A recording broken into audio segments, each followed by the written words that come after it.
여러분 안녕하십니까? 쩐데리TV의 쩐데리입니다. 구독, 좋아요, 알람 설정까지 부탁드리겠습니다. 오늘은 좀 영상을 2개 만들어 올립니다. 우선 첫 번째는 제가 앞서 말씀드렸던 자율주행 관련주에 대해서 좀 말씀을 드렸고요. 지금은 SK바이오사이언스 관련된 4종목, 계속 말씀드렸던 디스커버리, 그리고 우, 케미칼로 이렇게 좀 간략하게만 말씀을 좀 드리겠습니다. 아스트라제네카의 임상이 무산이 됐다라고, 정지가 됐다라고 기사가 좀 뜨고, 그 이후에 파이낸셜 뉴스라든지 기타 신문사에서는 정지가 됐다가 다시 진행이 될 수 있다, 그리고 다시 진행이 됐다, 이렇게 조금의 어떤 소음을 알리면서 지속적으로 좀 변경하면서 이렇게 공시가 나왔습니다. 아무래도 뭐 투자자 보면 흔히 생길 수 있는 부분이라고 보고요. 제 개인적인 생각으로는 충분히 가시화될 수 있는 백신이기 때문에 아무래도 그런 움직임이라든지 그런 기사가 나왔을 때는 조금 더 들고 가는 게 맞다라고 말씀을 드렸었고, 다행히 기존에 있었던 금액 정도의 수준으로는 복구가 된 상태고, 자, 그럼 앞으로는 어떻게 될 것이냐, 제가 판단하기엔 그렇습니다. 우선은 기본적으로 이 코로나 백신의 3천만 명분을 확보 추진하겠다, 국민의 60% 접종 분량이다라고 기사가 좀 떴죠. 아마 조선비즈가 제일 먼저 한 것은 아닌 것으로 보여집니다만, 어찌됐건 정부에서는 현재 코로나 백신이라든지 치료제라든지 이런 부분들을 확보하려고 하는 노력이 상당히 좀 수반이 되어 있다, 이렇게 좀 판단하셔도 될 것 같습니다. 치료제에서는 뭐 대표적으로는 셀트리온이 될 수도 있고요. 그리고 백신 중에서는 뭐 제넥신이라든지 기타 여러가지 뭐 어떤 회사들이 있습니다만, 제가 생각하기에는 영국의 아스트라제네카의 백신을 현재 CMO 형태로 국내 SK바이오사이언스가 생산을 하기 때문에, 저는 개인적으로는 그게 가장 빠르게 임상이 끝난다면 아마도 그 부분을 가장 먼저 좀 확보하려고 추진을 하지 않겠느냐. 아마 그 계약에서도 처음에 우리 SK바이오사이언스가 CMO로 생산을 하는 대신에 상당수의 물량을 확보할 것이다라는 예측이 좀 나왔었거든요. 그렇다고 하면 당연히 상장이 안 되어 있는 SK바이오사이언스와 관련되어 있는 종목들의 주가는 움직일 수밖에 없겠죠. 그렇다 보니까 제가 계속 말씀드렸던 것이 아마 케미칼하고 디스커버리였을 겁니다. 우선은 그렇게 좀 말씀을 좀 드리고요. 현재 상황은 그렇고, 디스커버리부터 말씀을 드리면 전 고점은 한 91,000원 정도 됐습니다. 그리고 이 91,000원을 찍고 나서는 가격 조정, 그러니까 약 2-3만원 정도까지 빠지면서 6만원 중반대까지 내려왔다가 지금 다시 이렇게 제가 좀 좋아하는 차트의 움직임을 만들고 있습니다. 디스커버리 같은 경우에는 한 번쯤 이렇게 바닥을 좀 만들어 주고요. 그 바닥이라고 하는 것은 위 구간에서 한 65,000원 이상의 금액들을 만들어 주고, 그 다음에 전에 상승했을 때 이 라인을 지금 다시 한번 쳐주고 밀렸다가 다시 왔다는 거죠. 그리고 볼린저 밴드 자체도 저는 수축했다가 상승하면서 수축했다가 확장하면서 상승한다라고, 뭐 어떤 책을 봐도 그렇게 나와 있을 겁니다. 그런 의미에서는 상대적으로는 강하게 확장하면 상승했다가 수축했을 때가 굉장히 중요한 움직임이 될 수 있고, 그때가 어떤 모멘텀을 가지고 움직일 수 있다고 판단하고 있는데, 지금 현재 77,800원이라고 하는 것은 상당히 좀 중요한 금액대입니다. 앞서서 2번 정도 막혔던 저항 라인이라고 좀 보시면 될 것 같습니다. 그 라인대를 지금 거래량이 없이, 거래량이 크게 터지지 않고 나서 잡아주고 있기 때문에, 제 개인적인 생각으로는 아마도 이번 주 내에, 그러니까 수요일부터 금요일 사이에 조금 더 강한 상승을 하면서 기대감에 양봉을 좀 뽑아내지 않겠냐라고 좀 기대를 하고 있고요. 그 기저에는 아마도 앞서 말씀드린 정부의 백신 확보 차원, 그리고 아스트라제네카의 현재 임상 현황이 밑바탕이 되어야만 더 큰 상승으로 좀 이어질 수 있지 않겠느냐 좀 생각이 됩니다. 엄청나게 많은 제약바이오 회사들 중에서 실질적으로 가시화되는 임상이 실제로 정말 성공할 수 있는 가능성이 있는 회사들이야말로 실제로 향후에 진정한 상승을, 그리고 그 상승의 열매를 아웃풋으로 좀 내놓을 수가 있기 때문에, 그렇게 판단을 했을 때는 아마 선 차트의 움직임으로 봤을 때 지금 이 SK바이오사이언스, 즉 아스트라제네카 임상이 상당히 좀 시장에서는 기대감을 가지고 움직이고 있다 라고 판단하셔도 무방할 것 같습니다. 그래서 현재 상황은 많이 좀 빠졌다가 6만원까지 빠졌었는데 이렇게 좀 상승해주면서 다시 복귀를 좀 해줬고요. 매동을 살펴보면 외인과 기관이 좀 많이 샀습니다. 금액으로도 적은 금액은 아닙니다. 이제는 외국인 25억 정도, 그리고 기관이 9억 정도 샀으니까 합이 한 40억 정도 가까이 뭐 샀다라고 볼 수가 있겠죠. 그렇게 봤을 때에는 이제부터는 조금 거래량이 터지면서 양봉을 좀 뽑아내는 힘이 한번 나와주지 않겠냐 기대를 좀 해보겠고요.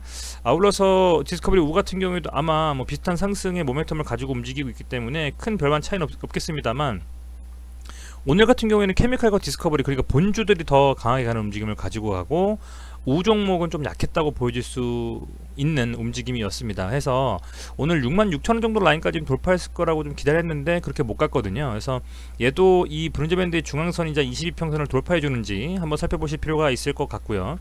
뭐 매동은 크게 워낙 우선주 같은 경우에는 수량이 적기 때문에 살펴보시는 건 차치하고서라도 이 66,000원 정도 라인을 돌파해주고 윗구간에서 노는지를 한번 보신다면 도움이 될 것 같습니다. 자, 그리고 케미칼입니다. 케미칼은 조금은 사실 이 음봉을 잡아먹으면서 갈 때 사실 양봉이 조금 더 거래량이 터지면서 가면 좋았을 텐데 그 정도는 아니었고, 역시 거래량이 많이 터지진 않았다. 그리고 얘가 좀 더 강하게 상승을 하려면 이 40만원을 좀 복구하는 움직임이 나와야 되는데 그렇게 과연 나올지, 그게 되게 중요한 터닝 포인트가 될 거라고 좀 생각이 됩니다.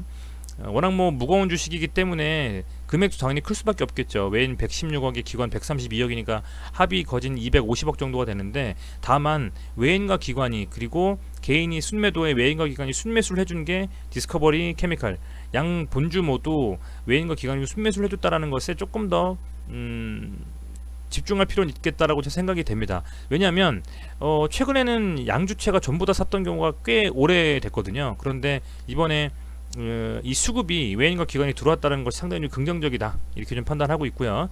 아무래도 한번 소음을 가지고 이렇게 빠졌었기 때문에 그걸 복구해주는 움직임이 나오는 입장에서는 충분히 좀 기대감을 가지고 갈 수 있지 않겠느냐, 이렇게 좀 판단을 하고 있습니다.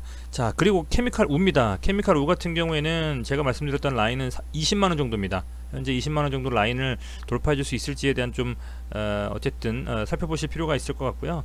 역시 뭐 각 종목마다 어떤 금액대를 뚫어주고 넘어가 주는지에 대한 부분이 중요할 수밖에 없습니다. 왜냐면 그걸 넘어줘야만 그 저항이 됐던 라인은 지지가 돼서 그 지지 라인을 높여가면서 상승에 힘을 좀 받을 수가 있는 부분이라고 볼 수가 있거든요. 그렇게 봤을 때에는 이 SK 케미칼 우 같은 경우에는 20만원 정도 라인을 복구를 좀 해주는 움직임이 나오는지 좀 지켜보셔야 될 것 같고요. 최근에 또 아울러서 네 종목 전부 다 연일 좀 상승하는 움직임이 별로 나오질 않았어요. 그러니까 소위 말하는 뭐 흑산병이다 적산병이다 할 때 이 적산병 형태로 거래량이 좀 터지면서 양봉을 한 3개 이상 뽑아내는 그런 움직임이 나오지 않았었는데, 그나마 이 케미칼이 조금 나와주고 있고, 디스커버리가 좀 나와주고 있고, 케미칼은 지금 옥신각신하는 입장 아니겠습니까? 그렇게 봤을 때에는 디스커버리 쪽에서 조금 더 한번 강하게 좀 가주면서 말씀드렸던 이 77,000원대 라인을 좀 뚫어주고 앞선 이 9만원대 라인을 한번 돌파해주는 시도가 나오는지 지켜보신다면 이번 주,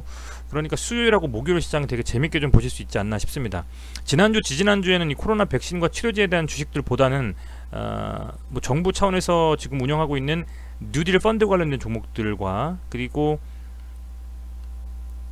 그 이외에는 뭐 수소차가 될 수 있겠죠. 전기차라든지 이런 자동차 관련 주식이 좀 움직였었는데, 이번 주는 확실하게 보니까 뭐 셀트론을 제외하고는 나머지 종목들은 뭐 크게 뭐 저기 하진 않겠습니다만, 그래도 이 치료제와 백신과 이런 종목들 다시 수급이 좀 몰리고 있습니다.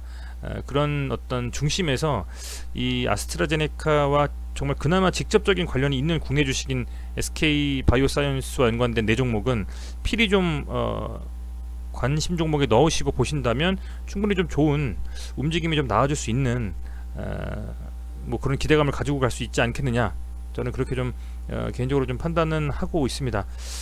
그래서 어쨌든 간에 뭐 모르겠습니다. 지금 현재 상황으로 봤을 때에는 종목별로 개별 종목 장세가 아마 계속 이어질 것 같고요. 아시겠지만 증시 자금 자체도 여전히 엄청나게 많습니다. 55조 이상 예탁금이 투입이 되어 있고, 제 주변에서도 주식을 안 했던 분들이 문의가 오거나 혹은 뭐 조언을 구하거나 하는 경우가 엄청나게 많거든요. 그렇다라고 했을 때는 아마 이런 시장이 계속적으로 유지가 되지 않겠느냐 라고 판단이 되고, 신용자금은 벌써 17조가 넘어갔습니다. 역대 최고라고 보실 수가 있겠네요. 이런 상황에서 투자를 한다라고 했을 때는 조금 단순하게 이슈를 가지고 있는, 단순하게 그나마 가능성이 있고 많이 사람들이 지켜보고 상승에 대한 어떤 고점을 뚫을 수 있는 힘이 있는 그런 종목들을 선별해서 하신다면 충분히 좀 수익 보실 수 있는 그런 날이 오지 않겠느냐, 이렇게 좀 판단하고 있습니다. 고점은 어떻게 보면 고점이 아닌, 더 그 고점은 나중에는 고점이 아니라 오히려 조정받았었던 그런 구간이라고 표현이 될 수도 있는 그런 엄청난 상승이 좀 벌어지고 있기 때문에, 개별 종목별로 선별적으로, 그렇기 때문에 그렇게 판단하시고 뭐 꼭 이 종목들이 아니더라도 다른 종목에도 그렇게 좀 세게 좀 수급이 몰리는 그런 종목들에 투자를 하시는 게 좋겠다라는 좀 생각을 해봅니다. 보통 보면 어떤 사업이나 이런 부분들은 참 뭐 블루오션에 투자자 하는데 오히려 이 주식은 레드오션, 그러니까 많이 사람들이 알고 있고 이미 사고 가지고 있고 이런 종목들에 들어가는 것이 더 수익률을 극대화할 수 있는 방안이 아니겠느냐, 이렇게 좀 제 개인적으로 그냥 생각을 좀 말씀을 드리겠습니다. 네, 시청해 주셔서 감사드리고요. 오늘 날씨가 그래도 최근에 좀 좋아져 가지고 많이 좀 그래도 코로나 이슈에도 불구하고 날씨 때문에 좀 기분이 좋은 것 같습니다. 여러분 모두 코로나 조심하시고요. 이번 주는 좀 강하게 상승할 수 있는 상승장이 만들어지기를 기도해 보겠습니다. 네, 고맙습니다.